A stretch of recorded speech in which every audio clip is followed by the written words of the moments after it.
नमस्कार दोस्तों, आपका स्वागत है अनअकैडमी, इंडिया का largest learning platform for UPSC. दोस्तों आप जुड़ सकते हैं हमारे अनअकैडमी के शानदार एजुकेटर्स से। करना क्या होगा आपको, 28 अगस्त के पहले दोस्तों अनअकैडमी प्लस सब्सक्राइब करना होगा। यदि अनअकैडमी सब्सक्राइब करते हैं दोस्तों, यदि आप सब्सक्राइब करते हैं 28 अगस्त से पहले, तो फीस कितनी पे करनी है दोस्तों? 49,000 आपको हैवी डिस्काउंट है। GS plus optional combined fees दोस्तों। इस फीस में क्या क्या मिल रहा है आपको? अल्टीमेट टेस्ट सीरीज मिल रही है दोस्तों यहाँ पर।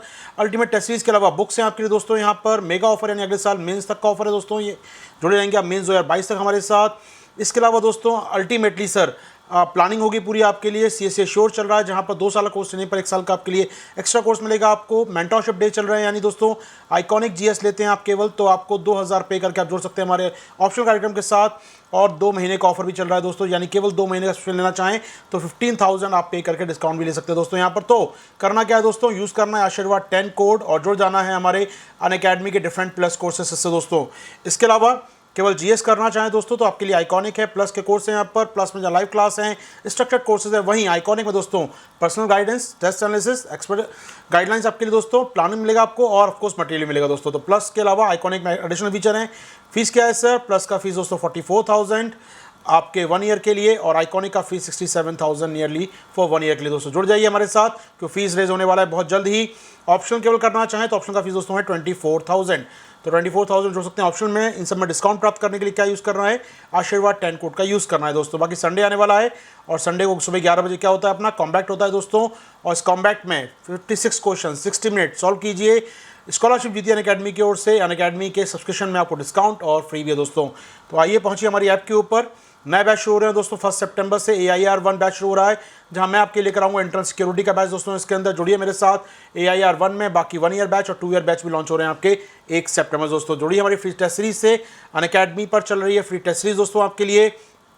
इसके अलावा स्पेशल क्लास, जहां पर आप जुड़ सकते हैं मेरे से ऐप के ऊपर मेरे साथ, जहां पर रात को 10 बजे आपके दोस्तों, रात को 10 बजे होती है अपनी कौन सी क्लास? 10 बजे होती है सर अपनी करंट अफेयर्स क्लास। तो कल भी हुई थी और कल भी होगी और आज भी होगी दोस्तों। तो जुड़ते रहिए मेरे संग 10 बजे अनअकैडमी ऐप पर हमारे साथ, जहां पर दोस्तों आप रेज हैंड कर सकते हैं, जहां पर आपने सवाल पूछ सकते हैं। जो बच्चे प्लस में जुड़ चुके हैं सवाल पूछ सकते हैं दोस्तों, तो अच्छी बात है।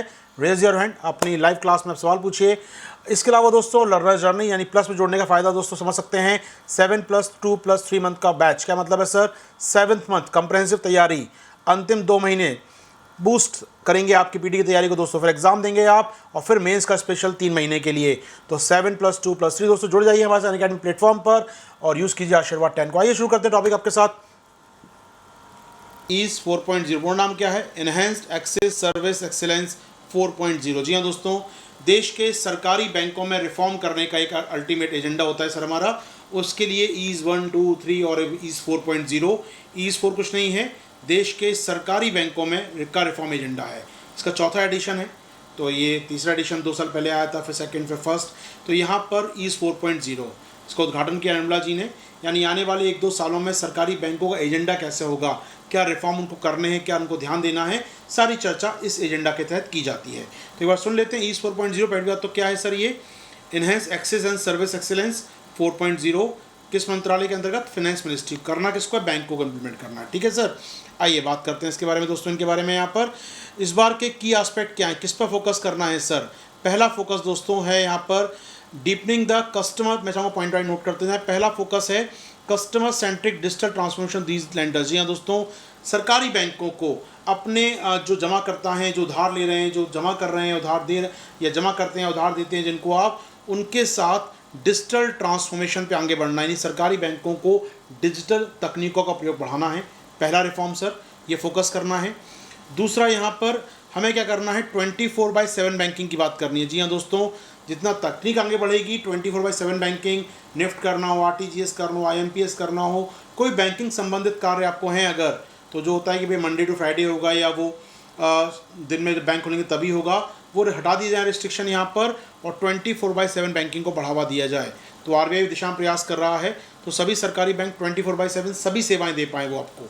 ठीक है सर, इसके अलावा टैक इनेबल्ड करना है, बताया मैंने आपको पहला पॉइंट यहाँ पर। इसके अलावा और क्या करना है सर हमको यहाँ पर? और क्या करना है? तीसरा काम जो करना है हमको सर यहाँ पर डिजिटल अटैकर बैंक बात करें सर हम लोग यहाँ पर कन्वर्ट होना इनको, यहाँ पर इन्हें अपने अपने अपने फंक्शंस में डिजिटल टेक्निक को शामिल करना है। ठीक बात है सर। इसके अलावा एक पॉइंट और है यहाँ पर जो जोड़ना था, नॉर्थ ईस्ट का या नेक्स्ट पॉइंट जो है तीसरा दोस्तों आपको जो कहा एजेंडा में, फोकस ऑन नॉर्थ ईस्ट। जी हाँ, उन्होंने कहा है कि नॉर्थ ईस्ट की स्पेसिफिक स्कीम लेकर आइए, वहाँ पर आप विशेष योजनाएं चलाइए, लोन बांटिए, लोगों के अकाउंट खोलिए, कुल मिलाकर फोकस ऑन नॉर्थ ईस्ट। ठीक बात है। चौथा पॉइंट क्या है सर? चौथा पॉइंट क्या है इसके अलावा? Use of digital and data for agriculture financing through partnership with third parties. जी हाँ दोस्तों, तो डेटा आप तीसरे पक्ष का प्रयोग कीजिए, तीसरी कंपनी का, तीसरे वर्ग का प्रयोग कीजिए, डेटा लीजिए उससे और कृषि को लोन दीजिए, कृषि को फाइनेंस पहुंचाइए। जी हाँ दोस्तों, तो increase use of digital and data for agriculture financing through partnership with third parties. जैसे एग्जांपल बात करें, किसानों को लैंड डेटा बेस है, थर्ड कंपनी के पास से लीजिए उससे और किसानों को लोन पहुँचाइए। किसानों को अपनी फसल बेचनी है, ई नैम का ऐप का प्रयोग करते हैं वो लोग अपनी फसल को बेचने के लिए, तो ई नैम जुड़ जाइए ई नैम से, और किसान जब फसल बेचे उससे पहले उसको एडवांस दे सकते हैं बैंक आराम से। यानी कुल मिलाकर आपको थर्ड पार्टी ऐप, मतलब थर्ड पार्टी मतलब हो गया तीसरा पक्ष, किसान और बैंक के अलावा ई नैम हो गया, मंडी हो गई, या बीज वाला हो गया, या उर्वरक वाला हो गया, या वो मशीन वाला हो गया, वॉटेवर, उसका डेटा भी ले सकते हैं यहाँ पर, किसान को लोन प्रोवाइड कर सकते हैं दोस्तों। ठीक है, यहाँ पर तो अल्टीमेटली क्या करना है सर? कृषि को लोन पहुँचे, north east, digital banking as well as 24/7 banking. ये 4 पॉइंट हैं दोस्तों 4.0 में, ये 4 की पॉइंट फोकस किया गया है। सरकारी बैंकों के सामने 4 पॉइंट दोस्तों फिर सुन लीजिए। 24/7 बैंकिंग लेकर आएंगे, सरकारी बैंकों में डिजिटलाइजेशन को बढ़ावा मिलेगा, digital connectivity between landers and bankers. Third point, use of technology, use of third party for agriculture financing, कृषि को लोन देने के लिए थर्ड पार्टी से आप समझौता कर सकते हैं। और चौथा है फोकस ऑन नॉर्थ ईस्ट। दोस्तों ये है ईस्ट 4.0 के 4 पॉइंट। उम्मीद करता हूँ आपको याद हो जाएंगे दोस्तों, चारों मुश्किल नहीं आएगी इन चारों पॉइंट में। काम की बात और क्या है सर, ये जो ईस्ट 4.0 किसको दिया जाता है लिखकर, तो फाइनेंस मिनिस्ट्री देती है ये एक बैंकों का ऑर्गेनाइजेशन का नाम है IBA, इंडियन बैंकिंग एसोसिएशन, नाम सुना होगा आपने इसका।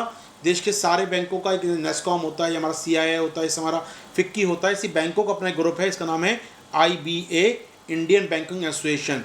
इसको लिख के दिया है बैंक सरकार ने, और IBA इसको इम्प्लीमेंट करेगा बैंकों के जरिए। तो ईस्ट 4.0 इम्प्लीमेंट कौन करेगा दोस्तों? इसको इम्प्लीमेंट करेगा IBA। निर्देश किसने दिए हैं? भारत सरकार के फाइनेंस मिनिस्टर ने यहाँ पर। तो उम्मीद कर रहा हूँ ये सारी बातें स्पष्ट हो गई होंगी आपको यहाँ पर। तो फोर्थ एजेंडा आ गया ईस्ट का यहाँ पर। ठीक है, चलिए, तो टेक इनेबल्ड होना है, सिंप्लीफाइड होना है, कोलैबोरेटिव बैंकिंग करनी है, ये सारी बातें इसको शामिल करनी पड़ेंगी अपने ईस्ट 4.0 के दायरे के अंतर्गत। दोस्तों क्या शब्द क्लियर है आपके लिए?